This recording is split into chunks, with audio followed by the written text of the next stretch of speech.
Welcome to the new STAR Director's Information session. My name is Marilee Freeman, and I will be the narrator for this presentation. I am the STAR State Coordinator and the ELA Sabes PD Center Director.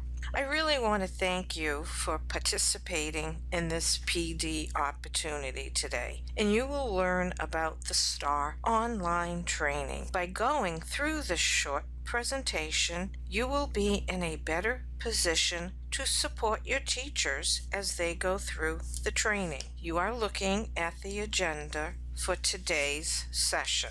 First of all, let me introduce you to your STAR trainers. You've already met me and the three other trainers that we have that are all STAR certified trainers are Jillian Moriarty, Yvonne Peters, Joan Schottenfeld, and the new ACLS liaison is Donna Varzen Parker. What is STAR?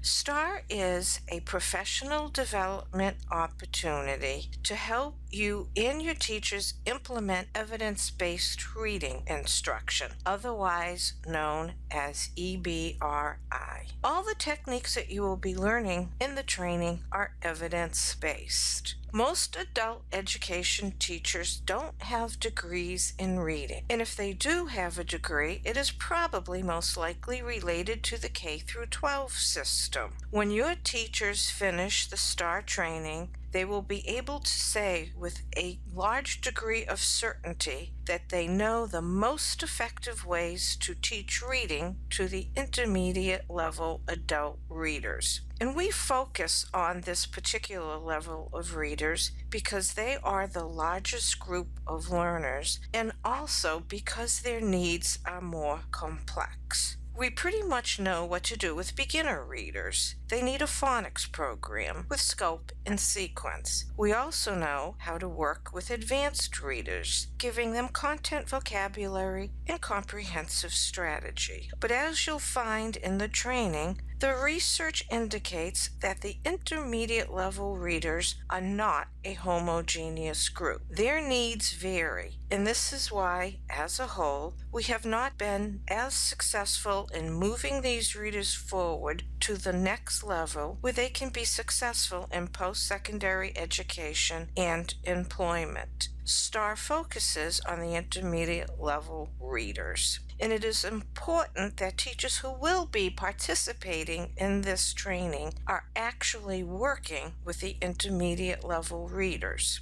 They will have practice assignments in the module to go back to and use in their classrooms and try out techniques with the intermediate level readers.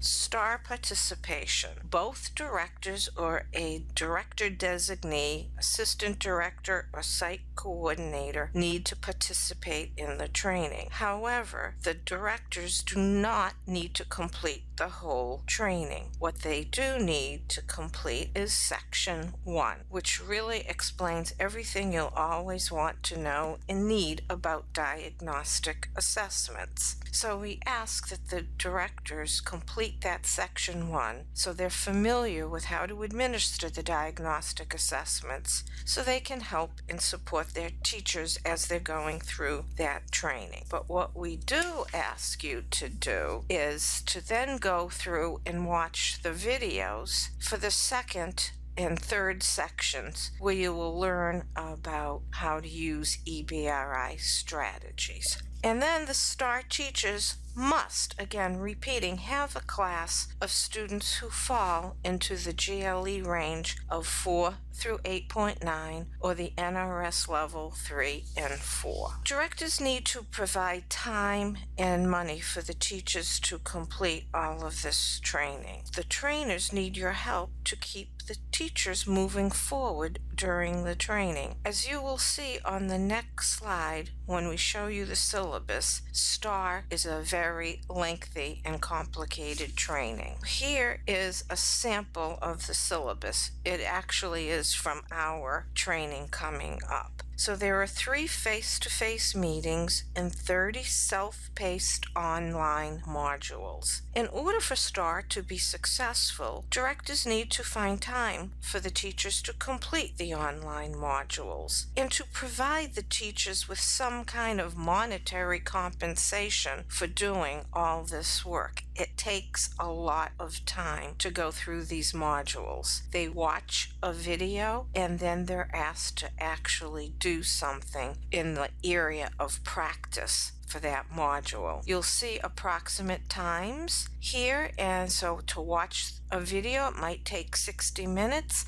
but it could take another 60 minutes for the teacher to actually implement this. Hopefully you've already downloaded the syllabus, which we put in for today's training, so that you can see the whole schedule of what is going to happen. But focus on the first face-to-face meeting is on October 29th. So in the STAR project, the research tells us the needs of intermediate level readers are very varied. For this reason, when working with these students, we need to do the diagnostic assessment in all 4 components of reading: alphabetics, fluency, vocabulary, and comprehension. In the training, you will learn how to do these diagnostic assessments. You will also learn to look at the results and identify which components are instructional priorities for each student. And for those components that are instructional priorities, you will learn to identify the level of text that will be challenging but not too frustrating for instruction. And you'll also learn how to group students according to the components and levels of text they need to work on, and you will plan an instructional routine incorporating all the groups. And you will also learn EBRI instructional strategies for each of the components of reading. So your responsibility as directors is managed enrollment is required. If you choose to take the STAR training and sign your program up, this is a required piece. But you can decide whatever works best in your program. It could be 4 to 6 weeks, it could be twice a year. Whatever works for you is fine, and there is no time recommended between sessions. You also need to have a plan in place, and you will go over creating an action plan during the training. Here are some additional responsibilities. So here are some examples of what a STAR class group will look like and a daily STAR class routine. You see in the groupings are the 4 components of reading, and this teacher has assigned the students that she DAR'd into one of these different components of learning groups. And then based on the diagnostic assessment results, again, he created a daily STAR class routine. And you can see for this one day, they've allotted 25 minutes to vocabulary, 20 minutes to comprehension, and then 2 15-minute sessions for 2 different fluency groups. This is just an example of what the groupings and class routine will look like. Your classes and groupings should not look like this, and you will learn how to do this more during the training. Here is the action plan, and here is an example. And one of the goals here is to establish managed enrollment in the STAR class. And it gives some action steps on how they're going to get to that, the person responsible, a timeline on how long they think it will take, and any additional state support or technical assistance that you will need. And you will also need to support and mentor your STAR teacher. Keep asking that STAR teacher how everything is going. Do you need anything from me? Do you need me to help support you with anything? Keep asking them, because STAR is very overwhelming in the beginning. And maintain contact with us, the STAR trainers. We really want everyone to complete the training, and not only to complete it, but we want everyone to do it properly. So we are here to support you and want to support you and your teachers. So now some things to think about when you're selecting a STAR teacher. You have to select a teacher who is willing to accept new ideas, who will be willing to try and learn new strategies for teaching reading. And if possible, you want to select a teacher. I know this might not be possible, but if it is, that you know would like to remain in your program and has the time, inclination, and desire and passion to complete the STAR training. And we provide an annual STAR observation. So each program receives a STAR observation, which is done by one of our Massachusetts STAR certified trainers that I introduced in the beginning of the training. You will receive this support for the first 2 years after the completion of the training. An example is that you're in this cohort for FY20, so you will receive a STAR observation during FY21 and 22. You should have also been able to download the STAR handbook, and there is more detailed information there if you want to read more about the observation. One of the pieces that is required, that is submitted to us before we come out for a visit, is your diagnostic assessment results. And of course, your students will be different. They won't look exactly alike, but this is where you determine the instructional priorities and determine STAR class grouping. And STAR does recommend that you only teach 2 to 3 components of reading at one time. And we will explain this and how you get to this quite thoroughly during the training. But this is just an example of one class's set of diagnostic assessments. So then you will need to create your class groupings. And again, everything comes from the diagnostic assessment results, which is why that is critical. You will use those diagnostic assessments to create your groupings. And again, you will learn how to do this during the training. But we need to review your diagnostic assessment results and these groupings prior to our visit. And here's your daily STAR routine that we just talked about a minute or so ago. And we need to look at these before we come out. Again, everything is based on the diagnostic assessments. And we also require that the instructor sends us a STAR lesson plan for the day before the observation and then one for the day of the observation. And what this does is having the diagnostic assessment results, the class groupings, the daily STAR class routine, and a lesson plan for the day before the visit, and then lesson plan for the day of the observation.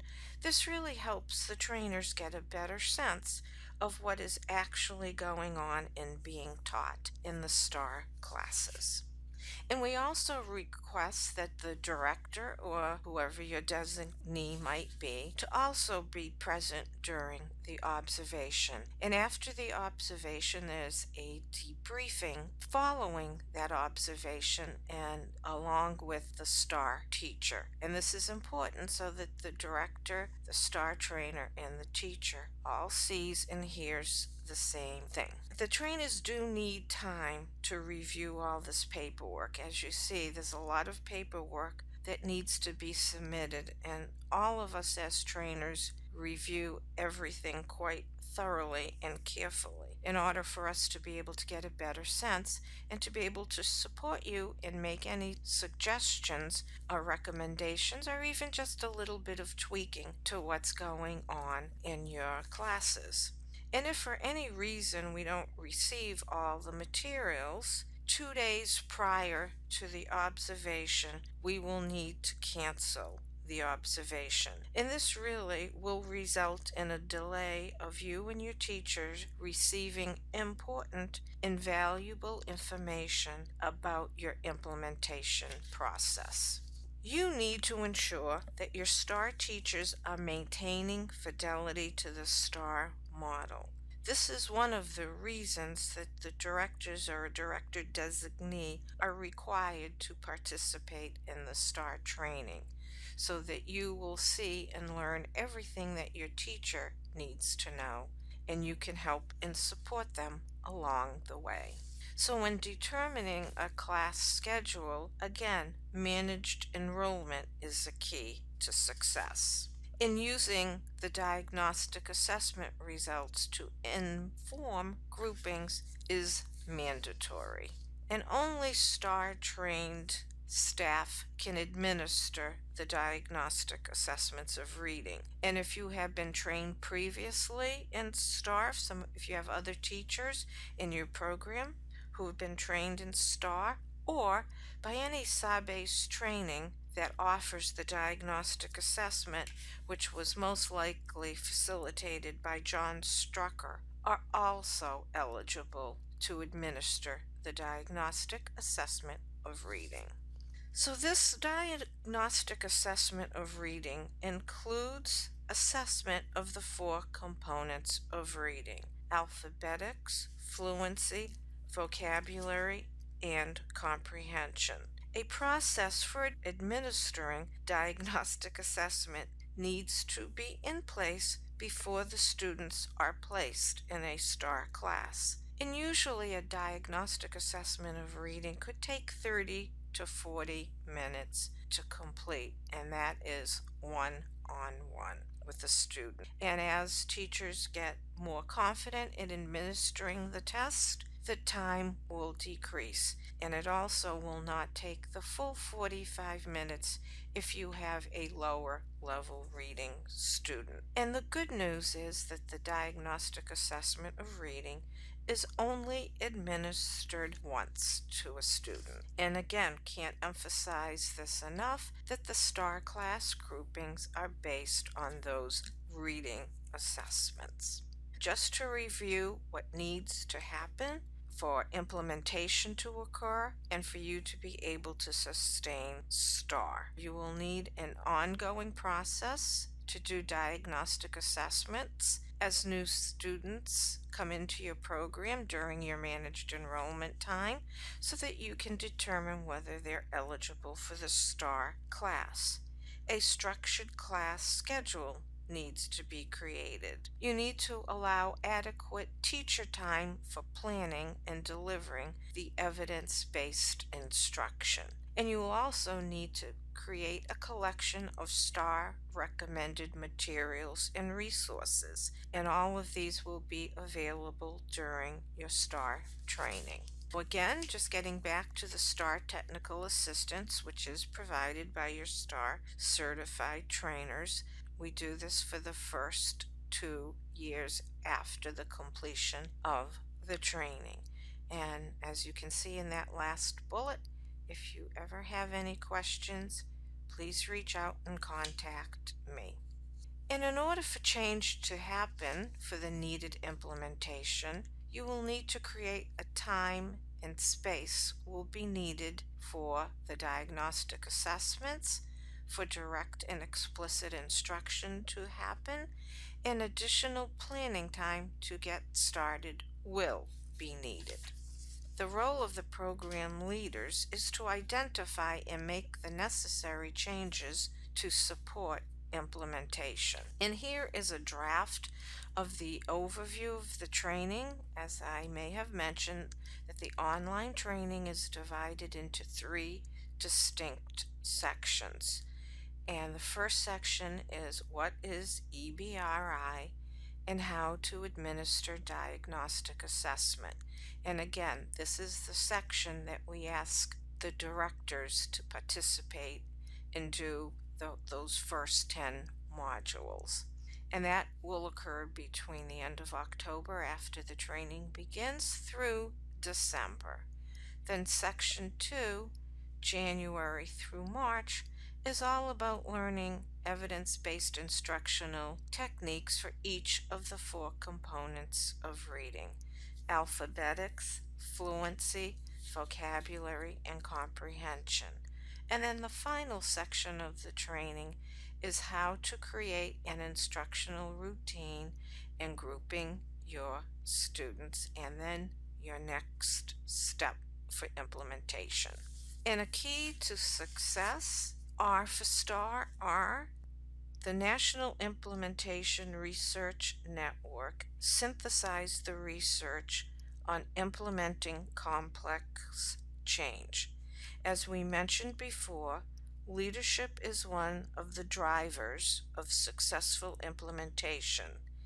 How well your program will be able to implement what you learn in the training about evidence-based reading instruction will be to some degree dependent on your leadership skills in helping the team identify and work through implementations as they arise. The research also indicates that support of a coach is also a key driver of successful implementation. And as I said earlier, this is why each program has a STAR certified trainer and TA person that will help you get through the training and help support and answer any questions. If you do have any questions, here is the contact information. Again, you see Donna Vires and Parker from ACLS, me, the STAR State Coordinator, and then contact information for the 3 trainers. So again, if you have any questions about this, feel free to reach out to us. And here are the training dates now for this year's schedule. So day 1, as I said, starts October 29th. Day 2 is January 16th. Day 3, Thursday, March 31st. And for the January and March days, sadly, we had to add snow dates. And all the trainings will be held at QCC from 9:30 to 4:30 p.m. And I look forward to seeing you in the face-to-face training on October 29th. And please, if you have any questions, reach out to me. And good luck, and I'll see you shortly.